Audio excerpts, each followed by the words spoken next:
there, friend. Welcome to Start Early Today by Make Pure Thy Heart. Hope you're doing well wherever you may be. Shout out to all my listeners out there. To Isabella, may you have a very relaxing moment along the coast of a very beautiful beach, serving up some pina coladas. That's her ideal. And we all have those ideal pictures in our heads. It can be the beach, the park, a trail, a lake, a nice house, a yoga studio. What is it for you? And you can easily tap into that now. That is your beautiful, safe, happy place. It can be an art studio where you have all the paints that you have.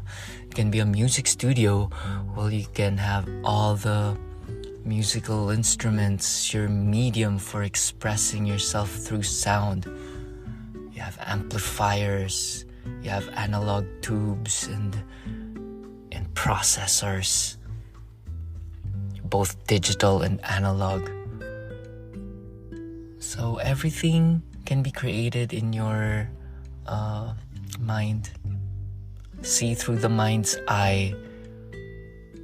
Paint that picture of your ideal location or moment in time. There's a oak tree right above me, and just for a week I can see the leaves really blossoming and growing, and so fast. And how have you been? Midweek, it's Wednesday.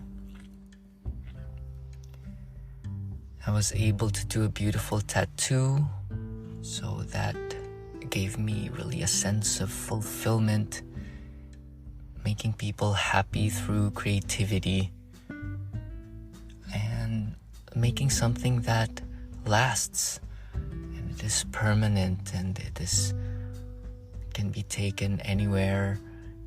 It serves as an emblem of love that will be carried by the tattooee everywhere he or she may go. I'll post that soon. Stay tuned on Instagram. So we've been doing Ask and It Is Given, but I feel we need a little switch.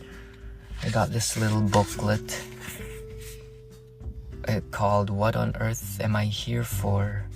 From the New York Times bestselling author of The Purpose-Driven Life. Points to ponder. Life is a test and a trust. Questions to consider. What has been your life metaphor up to this point? How have you described life? Can you think of a past experience where you can now see that God was testing you? If you were to start living the truth that everything you own is really on loan from God, how would that change the way you feel about your possessions? Let's start with the third one. If you were to start living the truth that everything you own is really on loan from God, how would that change the way you feel about your possessions? I would feel non-attached, because nothing is really mine. Life is borrowed. It's on a lease. It is temporary. This life we shall return to eternal love once we pass, and once we learned all of our lessons and accomplished all of our life missions. It shall be returned. So there's nothing to hold on to. Try practicing minimalism and essentialism. Just keep what's essential, may it be material or thoughts that are you letting occupy your mental real estate. Become minimalist and an essentialist. What's essential is just being here in the present. That's been the practice for the past couple of weeks. We're just mostly sitting, laying down, and walking. And what do we have with us? The life force, the breath, the openness, our sensory perceptions. Nothing is permanent. Even your perceptions change. Even the way you feel about things change. The foods that you like change. Your preferences change. Right? So what do we do with this change? Have a good relationship with change and impermanence. You don't need to read a lot of books, but it's fun. But just grab these key essential principles. Keep what's essential. Let go of things that don't serve. Practice mindfulness. Increase the space between stimulus and response. You can head out and set up some goals and do some hard things, but do not be attached to the fruits of your labor. The laboring is of your choice, and it is a gift in itself. So live everything as if it was just alone and it is temporary. So you'd appreciate it. And same goes with your ever-passing present moment. This moment is not like any other moment, and it shall vanish just like the smoke of an incense. And then you take another breath and you welcome in another moment, and then you see a butterfly. That's a unique moment in and of itself once and again, and you acknowledge and honor its beauty. And then you move on. Each thought treat it as a cloud passing. You're just sitting by the side track of a train station and you just watch the train pass by. You do not need to ride every train that you see. You do not need to meddle with every thought that presents itself.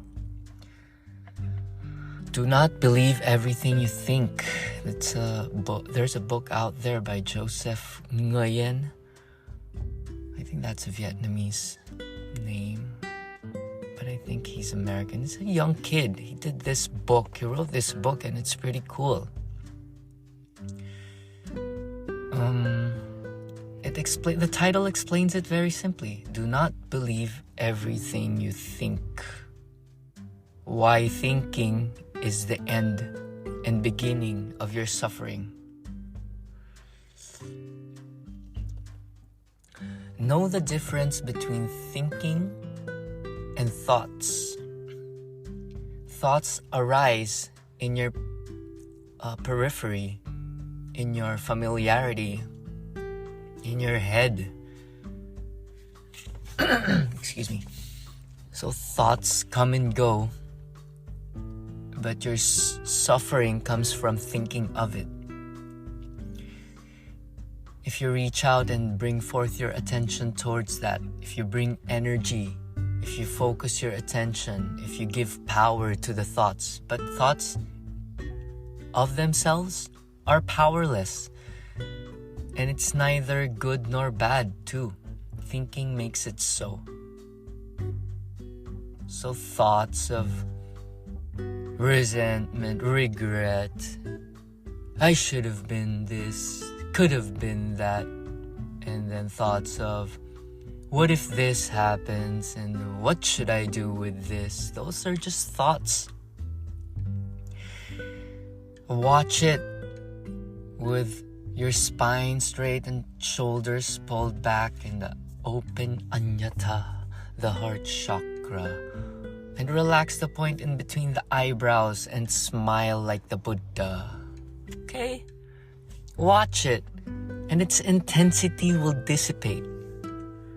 Thoughts. Those are just thoughts. It's nothing if you do not think of them. So don't think about it. Put it on snooze. It will happen if it needs to happen. If it is needed by the higher order. Work with the Tao, become the Tao. If the dishes if the dishes need to get done, it will be with inspired action. But you just thinking about it is futile, okay? So know the difference between thinking and thoughts. Thinking is your choice. That's the ultimate freedom we have. And the way you think about things change if the way you think about them change. And who's in control of that? You adjust the lens of your perception. Imagine yourself holding a lens of a DSLR camera. You adjust the focus to make it diffused or focused. It's you who hold that lens. You have that power. You have that power to where you put your attention on. First, you can start with nothing. You just be in your body. You can also let go of who you are, for that's a script that has been played and programmed onto you since you were a kid. You can let go of that. Like, forget about who you are. Forget about your role for a moment here. And just imagine yourself just being a human with bones and flesh and muscles and blood. Think of your organs. Think of how it grew from a fetus, from a cell. What is that, right? If you ask these questions, it's just awe-inspiring. It will make you want to paint and sing. If you just think about your cell. You came from your dad's sperm and your mom's egg. And what made that happen? Were you a consciousness from the galaxy? And once your mom and dad reached their point of climax, you signaled yourself to enter that, for that is your way to learn? How does that happen, right? If you just ponder on that, there's endless curiosities and theories that you might want to look into. I'd like to think of life here on earth as school and learning to love and learn about God and leaving the earth better as we found it. It's pretty simple. So watch the products you buy. Do not harm the animals, and do not and also accept where the earth's evolution is. Respect it. Do your part and accept its general state, which is in yogic principle, we're in the Dwapara rising. It's rising up. It came off of the more barbaric state, and now we're actually really peaceful, living in houses, and we have technology, and people are waking up. And I think it will last for another 25,000 years, wherein we will reach Satya Yuga. It's an epoch, an era where all is enlightened and we're being powered by light. And there will be no suffering. That's Satya Yuga. Look into the yugas, just Google Yuga, and you'll see the bigger timeline of our evolution. And it is perfect. You'll get to understand that, that's why people are in their consciousness right now, because we're in this stage. But you do your part. You do your own learning.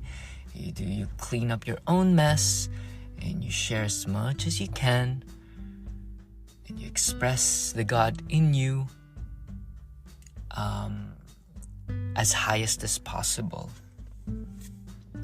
Going back to point number 3, if we were to start living the truth that everything you own is really on loan from God, how would that change the way you feel about your possessions? So try the practice of possessing nothing. Invest more in experiences and in loving thoughts and kind emotions. Develop a good relationship with others and with yourself. A relationship with life, the way you see things. Be gentler and more accepting. Because everything's on a loan. It's just what we can learn from here, and we will pass on, and we will take it to our next level of evolution, maybe our next life cycle. Who knows? Number 2, can you think of a past experience where you can now see that God was testing you? This is easy. Be sensitive with how you feel. If you feel bugged and irritated, that's a test. That's a test to return to the breath and be bigger than your, choose your battles, so to speak. So be bigger than what makes you irritable or unaccepting, what makes you close your heart.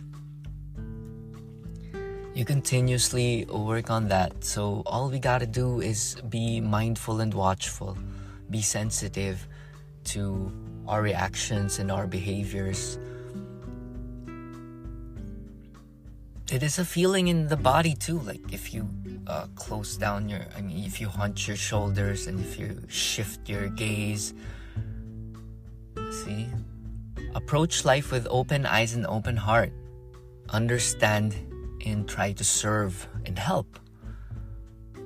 But if you choose to just try to serve the small self, the ego, you'll find yourself burning out, and it will never run out of desires, and it will run you dry, and there will be no contentment, stillness, and satisfaction and love. Okay, so be watchful. Maybe take a review, maybe in the past. Ooh, a bunny hopping hither and thither. Isn't that wonderful? And it inspired me to draw a bunny and some flora and fauna. Okay, going back. So when you are tested, whenever you're tested, sit still. Shift the perspective. Because there's many ways to skin a potato. Okay? Try to look at things in many different ways. Whenever you're tested, become thankful because it's an opportunity for you to grow. And in your growth, you get to experience things that you are not able to experience when you're closed. Okay? When you grow, you open and you... It's just more, your flowers blossom more. Your fractal geometry becomes more complex and more intricate, and you create more details, more connection, more details, more creativity.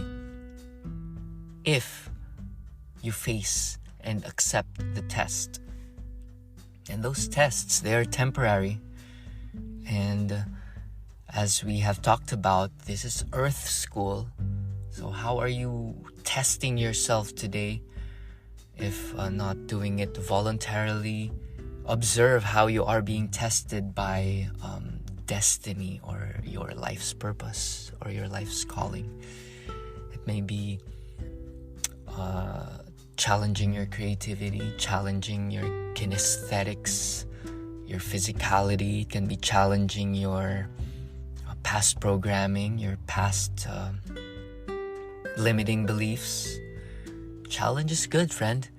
You may be challenged to build something. Try building a course, an online course. Try that. I'm looking into that, and it's pretty interesting.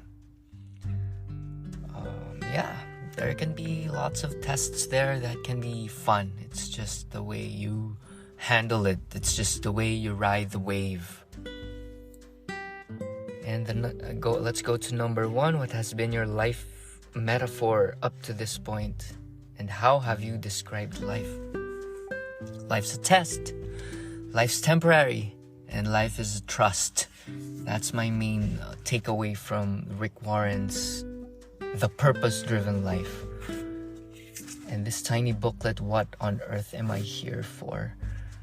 Just a little introspection, moment to moment. Take a deep breath in, pull the shoulders back, relax the muscles between the eyebrows. Muscles between the eyebrows? Yeah. Ultimate relaxation. Relax your scalp. Relax the back of the neck. And let go. And your intuition will whisper some key takeaways. Your questions will be answered by this whisper. So listen to your higher self. Congratulations for making it up to this point in your life's journey. Continuously and perpetually make it as beautiful and as vibrant as the iris flower. And that's it for today. Start early today. Make pure thy heart. Snowtattoo.com. Turbogoth.com. And I love you. We are all one. We're all just lifing about in this wonderful, majestic marble which we call Earth. Namaste.